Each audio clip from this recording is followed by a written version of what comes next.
Hello, இந்த வீடியோவில் என்ன பார்க்க போகிறோன்னா, கேன்ற ஒரு வேல்யூ கொடுத்துட்றாங்க. அப்புறம் ஜேன்னு ஒரு வேல்யூ இருக்குது. இப்போ இந்த கே J+1 அப்படின்ற கண்டிஷன் கொடுத்துருந்தா, இப்போ கேஸ் ஆன்சர் 3, அதாவது கே = 3ன்னு வந்துருந்துச்சுன்னா ட்ராப்டு அப்படின்னு பிரிண்ட் பண்ணணும். இல்லைன்னா டிஃபால்ட்டாக இருக்கிறது காட்னு பிரிண்ட் பண்ணணும். இதுக்கு நம்ம ஸ்விட்ச் கேஸ் யூஸ் பண்ணியிருக்கோம். இப்போ ரன் பண்ணோன்னா ட்ராப்டு அப்படின்னு வருது. ஏன்னா ஜே 2.0 கொடுத்துருக்கோம்.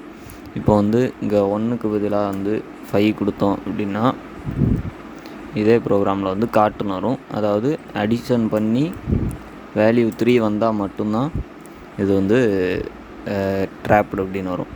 தேங்க்யூ. இந்த ப்ரோக்ராமில் ஸ்விட்ச் கேஸ் யூஸ் பண்ணியிருக்காங்க. அதாவது இங்கே மொத்தமாக 4 கேஸ் கொடுத்துருக்காங்க. சிஹெச் இன்டீஜரில் வாங்கியிருக்காங்க.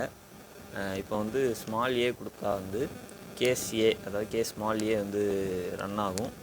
அப்போ யூ என்டர்ட் ஏ அப்படின்னு அவுட்புட் வரணும். இப்போ நம்மளுக்கு யூ என்டர்ட் ஏ அப்படின்னு அவுட்புட் வந்துருச்சு. அடுத்தது சிஹெச் = பி அப்படின்னு கொடுத்தோம்னா இங்கே கீழே இருக்கிற கேஸ் பி ரன் ஆகணும். அப்போ அவுட்புட் யூ என்டர்ட் பி அப்படின்னு வரணும், வந்துருச்சு. அடுத்த கேஸ் கேபிட்டல் ஏ கொடுக்குறோம். அப்போ கீழே இருக்க கேபிட்டல் ஏ இருக்குது. அதுக்கு அவுட்புட் பார்த்திங்கன்னா ஏ இன் கேப்ஸ்ன்னு வந்திருக்கு. நம்ம பிரிண்ட்எஃப்பில் கொடுத்த ஏ இன் கேப்ஸ் வந்திருக்கு. அடுத்த கேஸ் பார்த்திங்கன்னா கீழே கேஸ் பி ப்ளஸ் ஏ அப்படின்னு இருக்குது. நம்ம மேலே கேஸ் ஏ ப்ளஸ் பி அப்படின்னு கொடுக்குறோம். ரன் ஆகுமா அப்படின்னா எல்லாமே ஒரே மீனிங் தான், அதனால் ரன் ஆகும். ஸோ அதனால் you entered A and B அப்படின்னு பிரிண்ட்எஃப்பில் இருக்கிறது அங்கே அவுட்புட்டில் பிரிண்ட் ஆகிடுச்சு. தேங்க்யூ. இதுவும் இன்னொரு ஸ்விட்ச் கேஸ் வீடியோ தான். இந்த ப்ரோக்ராமில் ஸ்விட்ச் கேஸில் உள்ளே ஒரு அரித்மெட்டிக் ஆப்ரேஷன் கொடுத்துருப்போம். இப்போ I = 1 அப்படின்னு கொடுத்துட்டு ஸ்விட்ச் கேஸ்க்குள்ளே I-2 அப்படின்னு கொடுத்துருக்கோம். அப்போ ஸ்விட்ச் -1 அப்படின்னு ஆன்சர் வரும். 1 - 2. அப்போ கேஸ் -1 அவுட்புட்டாக வரும். அப்போ பிரிண்ட் எஃப்பில் ஃபீடிங் ஃபிஷ் அப்படின்னு கொடுத்துருக்கோம். அது அவுட்புட்டை டிஸ்பிளே ஆகுது.